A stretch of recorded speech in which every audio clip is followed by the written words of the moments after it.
आज हम लोग गुलाम वंश गुलाम वंश जो कि इसका शासनकाल था 1206 से 1290 तक।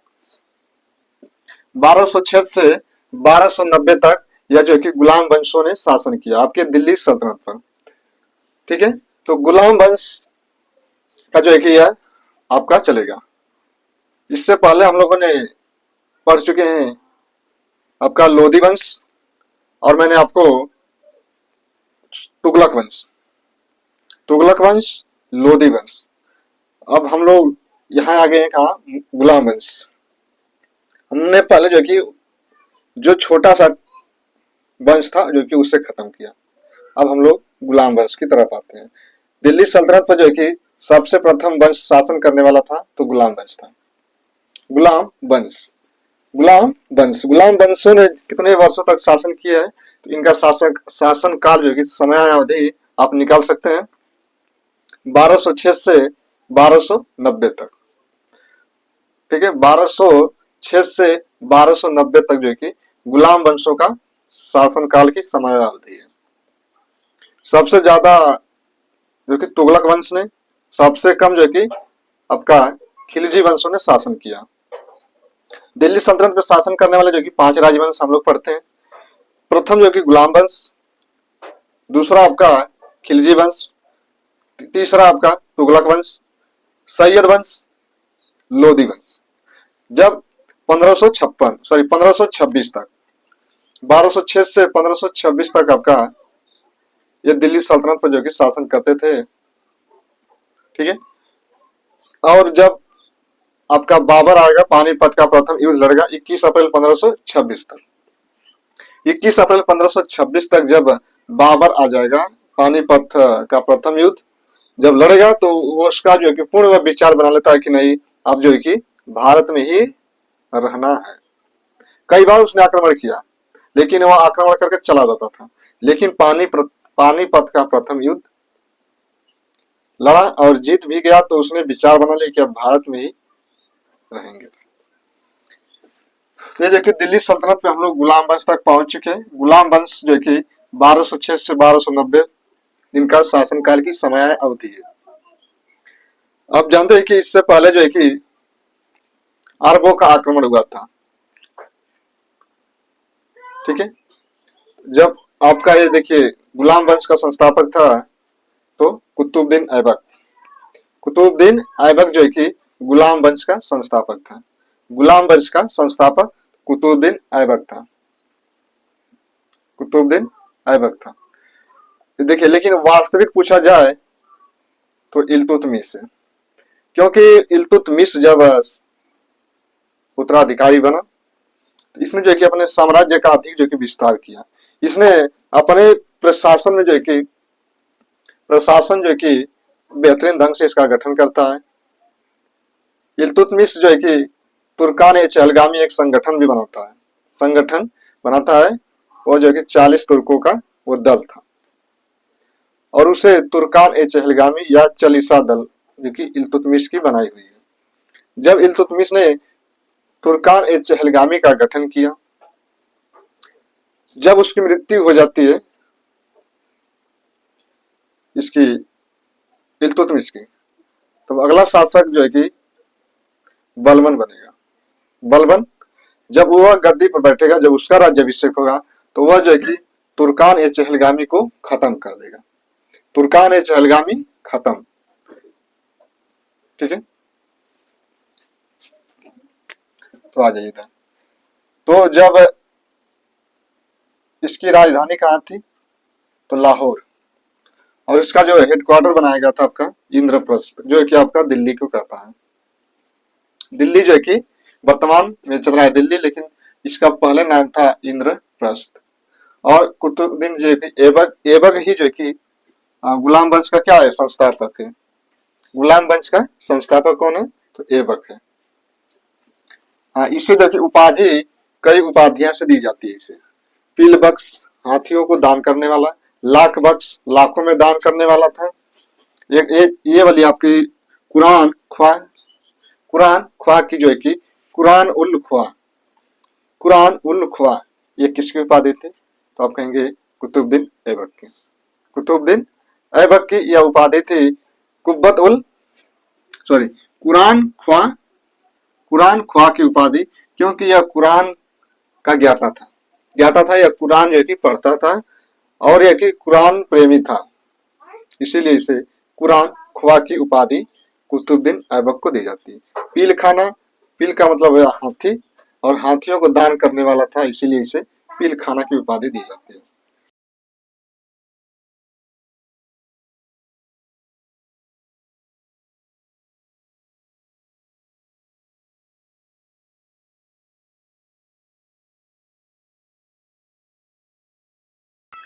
यह जो है कि कुरान ख्वा की उपाधि कुतुबुद्दीन ऐबक की थी। ऐबक जो है कि शॉर्ट नाम में आप कहेंगे तो बेहतरीन होगा, ठीक है, कुतुबुद्दीन ऐबक। और इसका जो है कि प्रथम जो कि वजीर वजीर जो है कि ये प्रधानमंत्री होता था, और इसे जो है कि प्रथम जो है कि वजीर किसे नियुक्त किया तो फकरे मुद्दबिर को। फकरे मुद्दबिर जो है कि इल्तुतमिश का प्रथम वजीर था, और इसका जो कि सेनापति था तो बख्तियार खिलजी। बख्तियार खिलजी जो कि कुतुबुद्दीन ऐबक का सेनापति था, ठीक है, सेनापति था बख्तियार खिलजी। वही बख्तियार खिलजी है जिसने बौद्ध जो विद्यालय है आपका नालंदा नालंदा विश्वविद्यालय नालंदा यूनिवर्सिटी जो है कि उसे ध्वस्त करने का काम किया था, तो बख्तियार खिलजी किया था। और जो कि कई महीनों तक जो है कि नालंदा यूनिवर्सिटी जलती रही।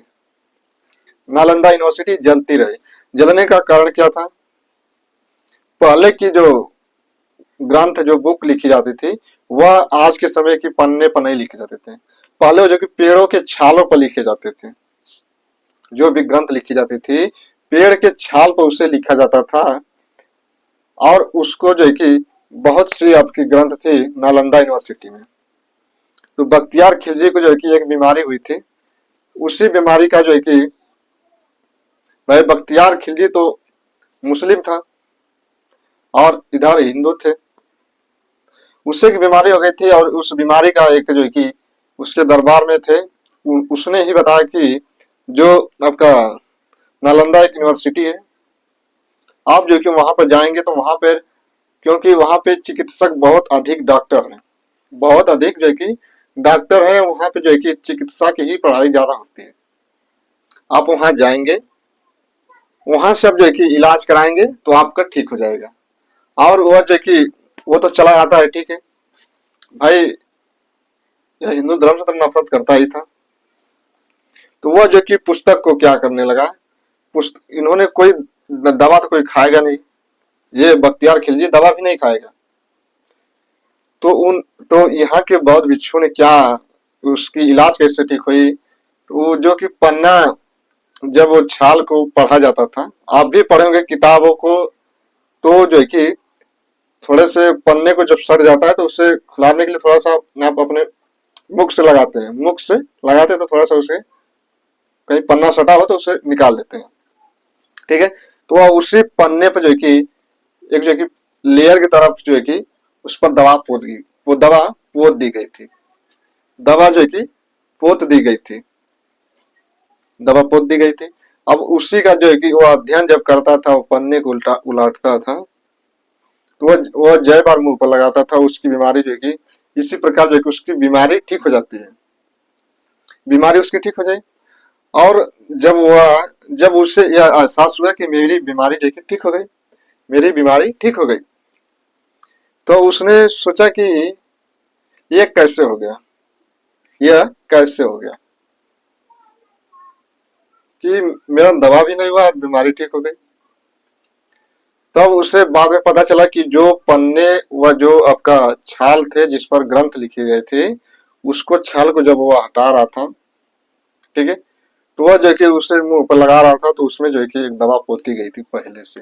जब बाद में उसे पता चला कि मेरे धर्म के साथ जो है कि छेड़छाड़ जो कि हस्तांतरण हुआ है, तब जाकर उसने बख्तियार खिलजी ने जो कि नालंदा को जला दिया था, ध्वंस कर दिया था, विध्वंस कर दिया नालंदा यूनिवर्सिटी को, ठीक है। तो यह जो कि बख्तियार खिलजी किसका सेनापति था, तो कुतुबुद्दीन ऐबक का सेनापति था। इसका राज्याभिषेक कुतुबुद्दीन ऐबक का राज्याभिषेक होता है 1206 में, क्योंकि 1206 तक ही जो कि 1206 से ही यहाँ पे आपका दिल्ली सल्तनत जो कि गुलाम बख्श आपका पड़ रहा है भारत में। यह जो है कि किसका गुलाम था, कुतुबुद्दीन ऐबक किसका गुलाम था, तो मोहम्मद गौरी का। वही मोहम्मद गौरी जिसने गुजरात का जो आपकी सोमनाथ मंदिर है 17 बार जो कि आक्रमण करता है, 17 बार आक्रमण करता है, और वह जो कि उसे जो कि लूट कर लेकर चला गया खजाना। उस मूर्ति को जो कि वह लूट कर लेकर चला गया अपने यहाँ। मोहम्मद गौरी, मोहम्मद गौरी का ही सुल्तान था कुतुबुद्दीन ऐबक। जब मोहम्मद गौरी के समय यह कुतुबुद्दीन ऐबक उसके प्रशासन में था, तो यह मोहम्मद गौरी ने इसे कुतुबुद्दीन ऐबक को कौन सा पद दिया था, कौन सा पोस्ट दिया था, तो अमीर ए आखुर। अमीर ए आखुर जो कि यह पद कुतुबुद्दीन ऐबक को दिया गया था कि अपने पद पर जो कि रहेगा, अपना जीवन यापन करेगा। ठीक है, तो मोहम्मद गौरी ने यह पद दिया था। इसका राज्याभिषेक 1206 में। इसका प्रथम वजीर फक्रे मुद्दबीर, फक्रे मुद्दबीर जो कि प्रथम सेनापति किसका, कुतुबुद्दीन ऐबक का। किसका गुलाम था, तो मोहम्मद गौरी का। ये मोहम्मद गौरी ऐबक को कौन सा पद दिया था, तो अमीर ए आखुर। और सेनापति कुतुबुद्दीन ऐबक का तो बख्तियार खिलजी। राज्याभिषेक जून 1206 में। इसकी स्थापत्य कला देखिए कुतुबुद्दीन ऐबक की। इसने क्या क्या बनवाया था अपने शासनकाल में। इसने कुतुब मीनार, कुतुब मीनार की जो है किसने नींव डाली, कुतुब मीनार की नींव डाली किसने, कुतुबुद्दीन ऐबक ने। अब कह सकते हैं कि इसके नाम पर ही है कुतुबुद्दीन ऐबक, इसी के नाम पर ही है कुतुबुद्दीन ऐबक कुतुब मीनार। इसने 2.5 दिन का झोपड़ा बनाया था अजमेर के राजस्थान में। ठीक है, अजमेर के राजस्थान में 2.5 दिन का झोपड़ा जो कि बनवाया था कुतुबुद्दीन ऐबक ने। अजमेर में यह स्थित है। अच्छा, 2.5 दिन का झोपड़ा जो है कि यह क्या है, तो यह मस्जिद है, एक मस्जिद है। 2.5 दिन का झोपड़ा, ठीक है ना। कुतुब मीनार की नींव डाली, 2.5 दिन का झोपड़ा। और कुब्बत उल इस्लाम जो है कि इसने मस्जिद बनवाया, कुब्बत उल इस्लाम, कुब्बत उल इस्लाम जो कि मस्जिद कुतुबुद्दीन ऐबक के द्वारा यह बनवाया जाता है। जब कुतुबुद्दीन ने एक अभियान किया था, आपका उत्तर प्रदेश में एक स्थान है बरन, उत्तर प्रदेश में एक स्थान है बरन। ठीक है, उत्तर प्रदेश में एक स्थान है बरन, और वो बरन को जीतने वाला था कुतुबुद्दीन ऐबक था। जब कुतुबुद्दीन प्रथम जो है कि सबसे ज्यादा, आप सोचिए कि सबसे ज्यादा इकतदार जो है कि आपका बदायूं में ही थे। बदायूं में सर्वाधिक इकतदारों की संख्या थी। तो यह जब सुल्तान बनने से पहले जो है कि, ठीक है, नहीं सॉरी, चलिए ठीक है, हाँ इसकी बात हो रही थी, ये इल्तुतमिश है, यह इल्तुतमिश की बात हो रही है, तो चलिए ठीक है, चलिए गलती हो गया। ठीक है, तो यह जो है कि जीता हुआ क्षेत्र था बरन। यह बरन किसने जीता था, तो कुतुबुद्दीन ऐबक ने। कुतुबुद्दीन ऐबक ने जो है कि बरन क्षेत्र को जीत लिया था। तो इतना ही जो है कि कुतुबुद्दीन ऐबक से प्रश्न आपके बनते हैं। और भी देख लीजिएगा, कुतुबुद्दीन ऐबक की मृत्यु होती है 1210 में। कुतुबुद्दीन ऐबक की मृत्यु 1210 में होती है। और इसकी मृत्यु हुई कैसे, तो जो है कि चौगान जो कि पोलो, चौगान खेल रहा था। वो जो घोड़े पर चढ़कर खेलते हैं, घोड़े पर चढ़कर जो कि खेलते हैं चौगान, तो वो खेल रहा था, और घोड़े से जो है कि ये अचानक गिरा और इसकी मृत्यु हो जाती है। कुतुबुद्दीन ऐबक की चौगान खेलते समय इसकी मृत्यु हुई थी। ये प्रश्न जो कि आया है कि कुतुबुद्दीन ऐबक की मृत्यु किस कारण से हुई, तो चौगान खेल रहा था और घोड़े से गिरा, मृत्यु हुई। ठीक है, कुतुबुद्दीन ऐबक का एक दरबारी कवि थे, अपने दरबार में जो कि एक कवि को रखते थे, अपने दरबार में एक कवि को रखते थे जिसका नाम था हसन निजामी। हसन निजामी जो कि इनकी एक पुस्तक है ताज उल मासी। हसन निजामी किसके दरबार में थे, कुतुबुद्दीन ऐबक के। हसन निजामी की एक ग्रंथ है, पुस्तक है,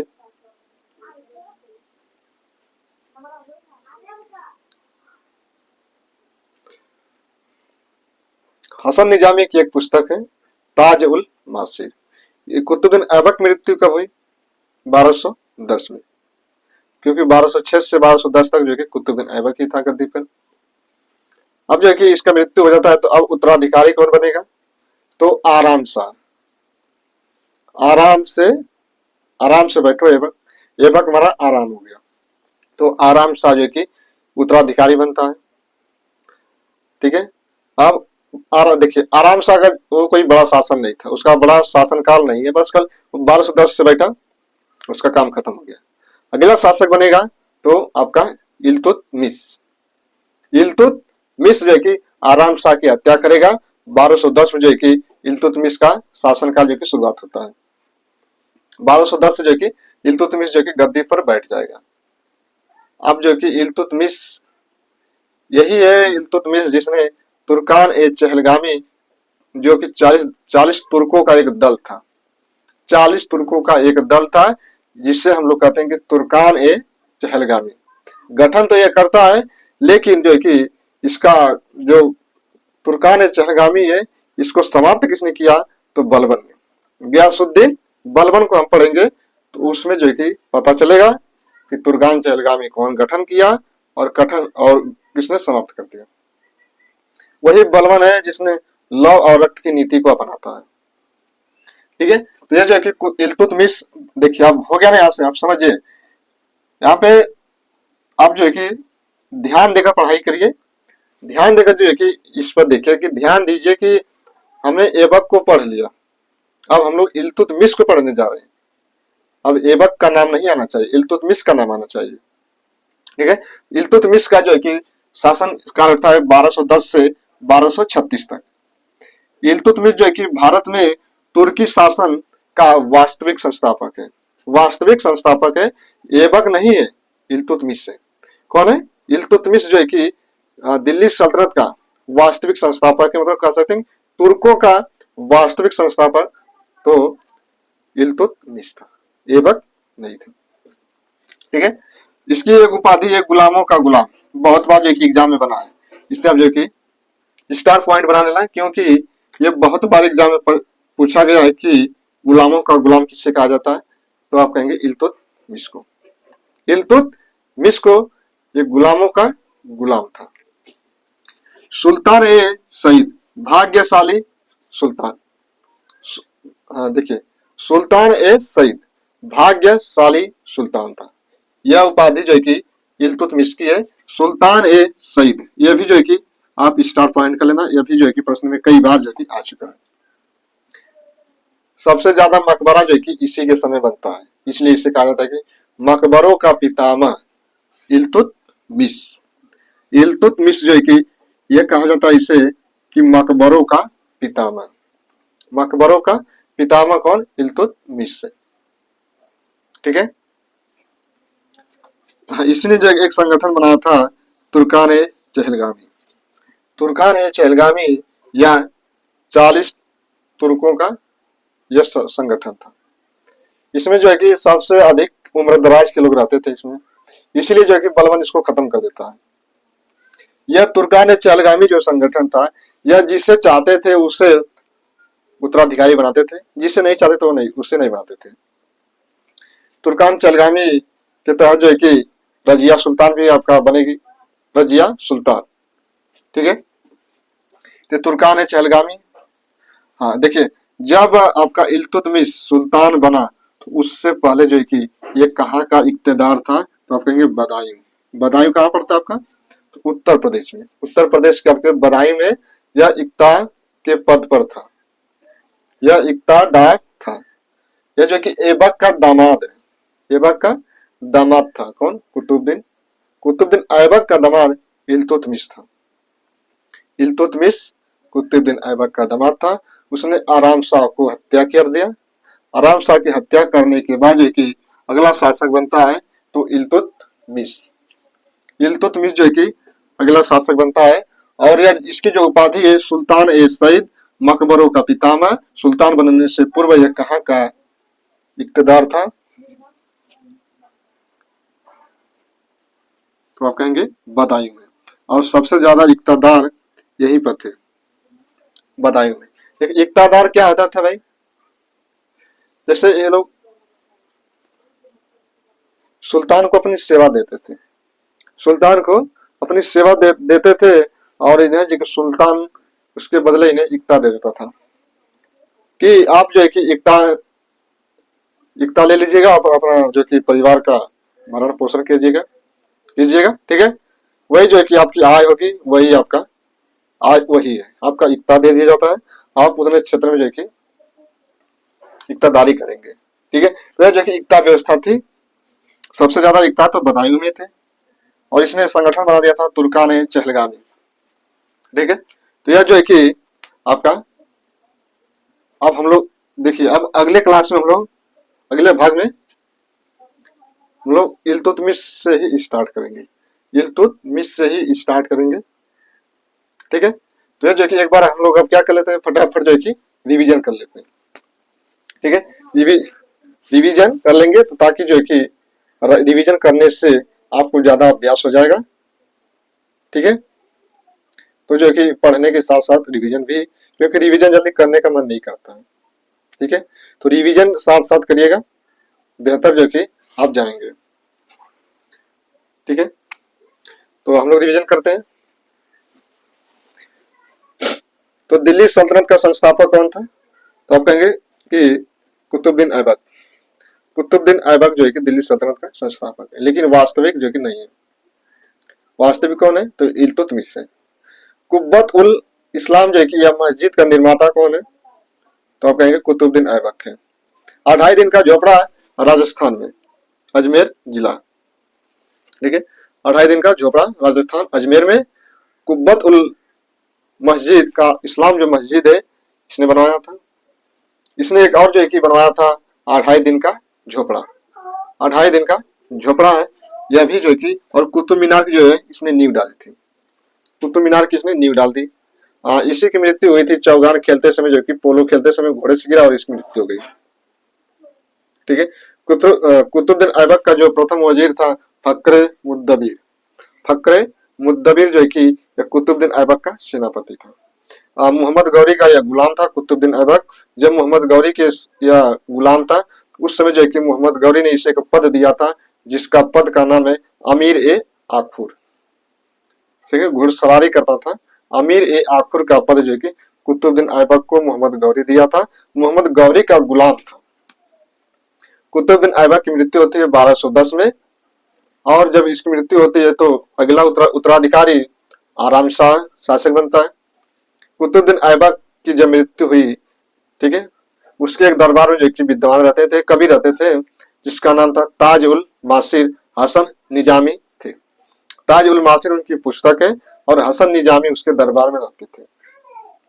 फिर हम लोगों ने देखा कि आपका इल्तुतमिश, इल्तुतमिश ने तुर्कान चहलगामी का गठन करता है।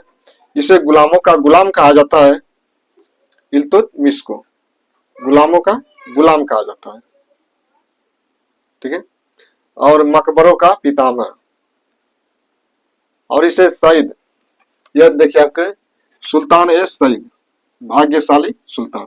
यह सुल्तान बनने से पहले जो कि कहाँ का इक्तादार था, तो बदायूं का। सबसे ज्यादा जो कि इक्तादार कहाँ पे थे, तो बदायूं नहीं थे, ठीक है।